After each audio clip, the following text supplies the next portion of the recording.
This is Johnny, the chubby, Caucasian, Christian, closeted conservative. Some might say I'm everything wrong with the world, but don't take their word for it. Make up your own mind.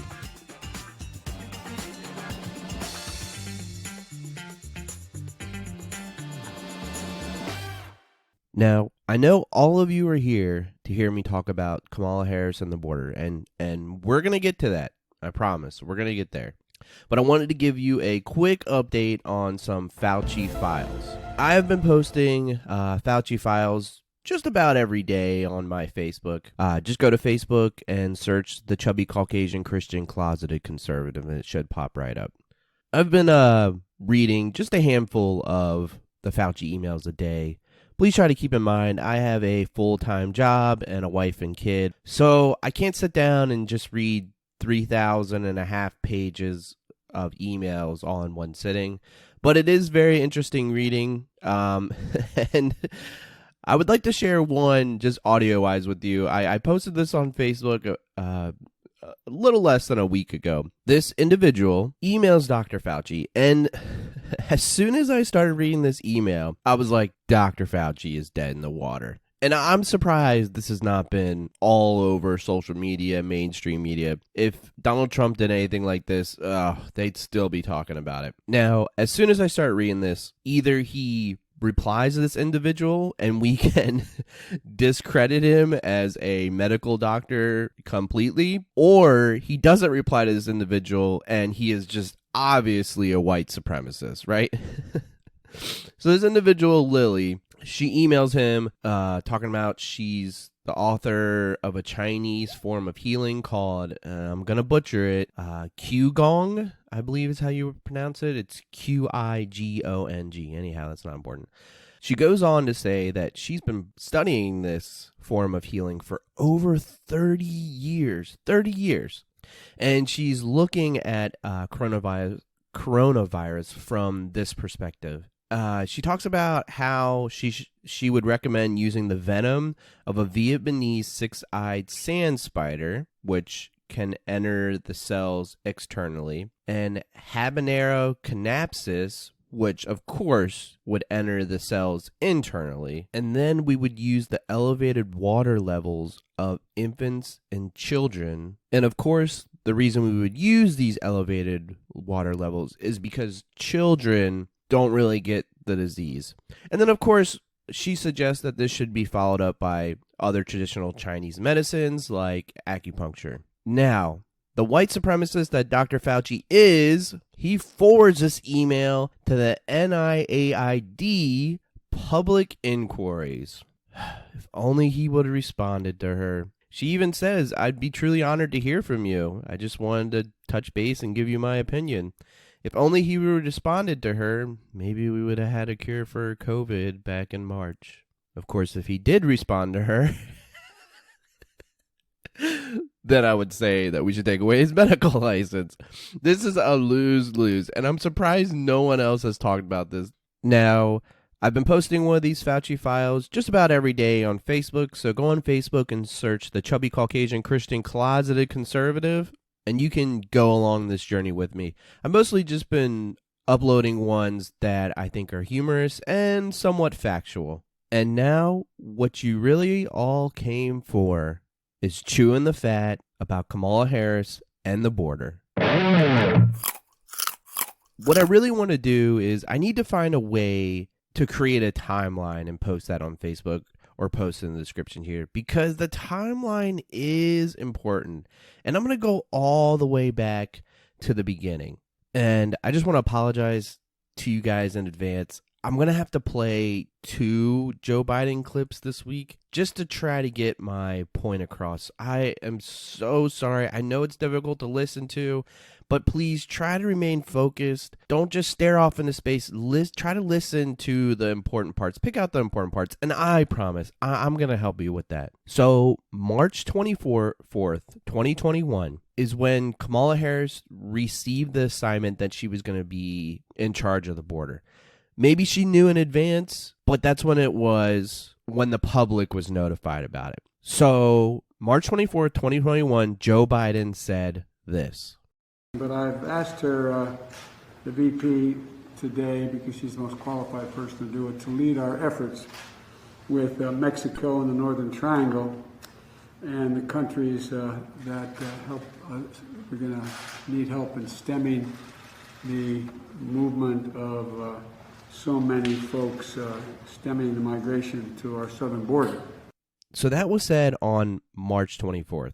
Now, the week prior to that, it was all over the media. In fact, I believe I saw it on CNN and ABC and MSNBC. Of course, it was not talked about as much as they did on Fox News and then the New York Post. But Joe Biden was getting a lot of criticism because he hadn't had a press conference yet. There were pictures of him and Clinton, both Bushes, Obama, and Trump that showed that they had press conferences within their first 20 or 30 days, and Joe Biden had not done it yet. A few days before March 24th, we were notified that March 25th, Joe Biden would be giving his first press conference. So he would be giving his first press conference the day after he gave her this assignment. That was the other big story in the news, was the crisis at the border. In fact, that was when they were all bickering about, is it a crisis, is it not a crisis, putting labels on it. Jen Psaki said, oh, we just want to put labels on everything.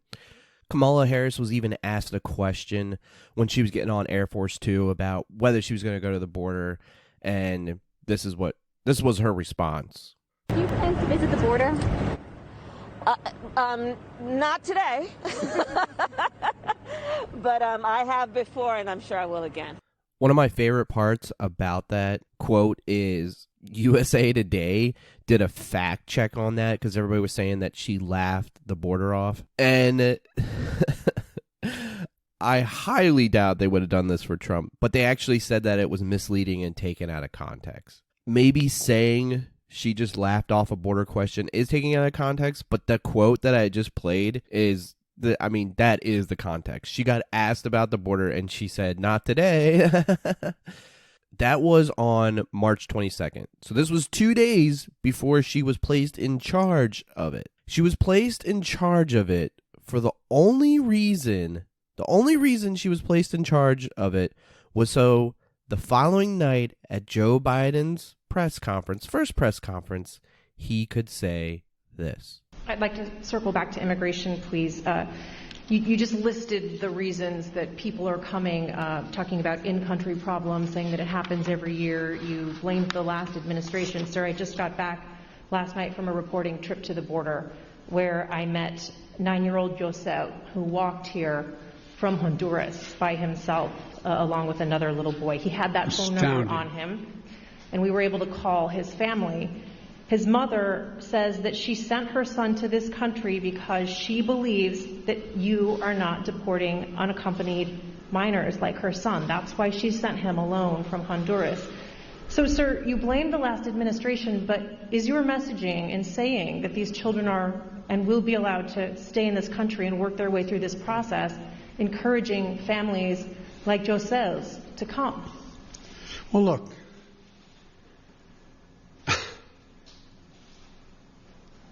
The idea that I'm going to say, which I would never do, that if an unaccompanied child ends up at the border, we're just going to let him starve to death and stay on the other side.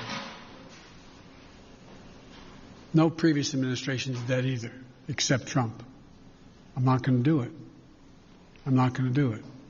That's why I've asked the Vice President of the United States yesterday to be the lead person on dealing with focusing on the fundamental reasons why people leave Honduras, Guatemala, El Salvador in the first place. Now, there's a couple things from this clip, and I'm so sorry that it's so long, but I didn't want to take it out of context because there's a lot here in this clip. So the first thing, I would encourage everybody to go watch this. I'm going to put it in the description.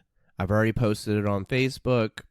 You can go on C-SPAN, the C-SPAN website, and watch the entire press conference. There's actually a transcript of this entire press conference, and you can search on the website for different words. Now, the first thing is, this is the first glimpse that we've gotten at Joe Biden's little note card.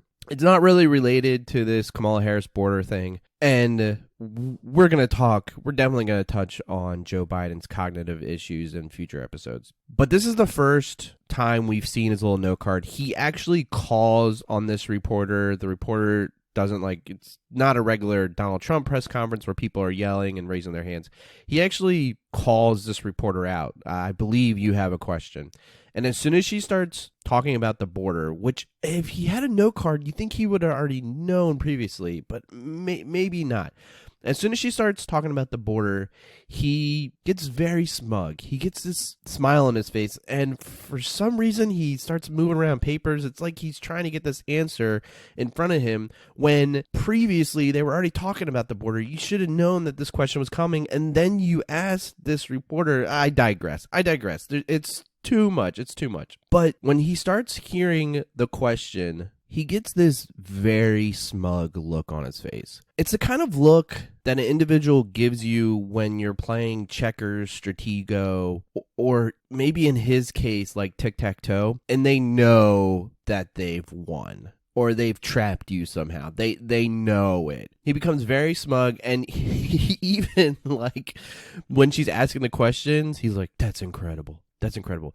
Because he knows that he's not really going to have to answer this question.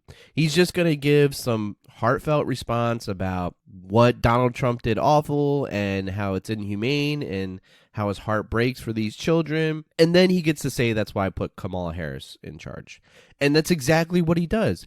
And in fact, I watched the press conference live, and as soon as he got asked this question, I was like, that's why he put her in charge yesterday, was for this question. Because going into the press conference, I was like, I want to hear him talk about the border. I want to hear what his plan is for the border. And then when the question started being asked and the smug look came on his face, I realized that I had actually been slightly deceived, and I knew he wasn't going to give a real answer to it. So just to remind you, she was given the task on March 24th.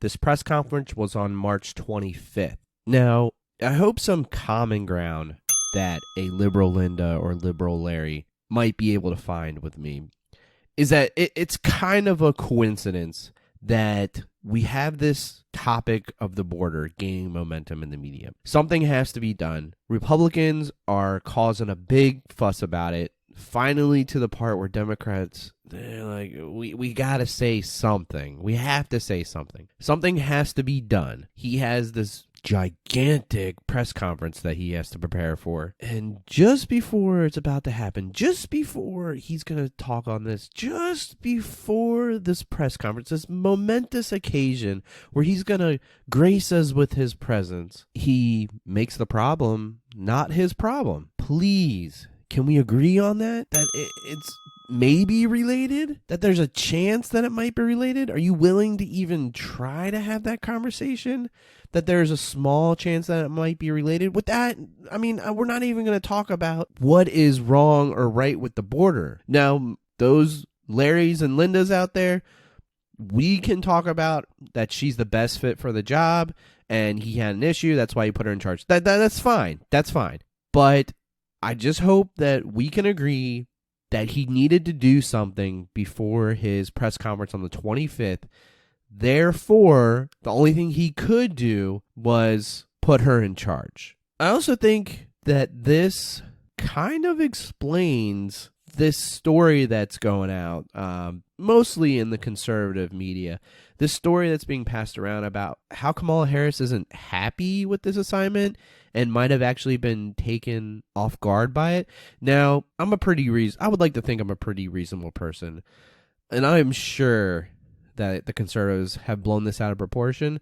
But if we can agree that there was a last-minute change of the play before his press conference, this might explain some of Kamala Harris's frustration, which this frustration would be overplayed by the conservative media. I think she was slightly caught off guard by it. I also think that she felt a little used and abused, that she knew he needed to cover his butt for the 25th, and that she was the easiest out to push the blame onto her. That would upset me. I also think what might play into it a little bit is the idea of when you're assigned a task that you really don't think that you should do. Someone at your job calls out, or you get assigned a task that's really not in your job description that you might not even really know what to do. Not saying Kamala Harris does not know how to take care of the border.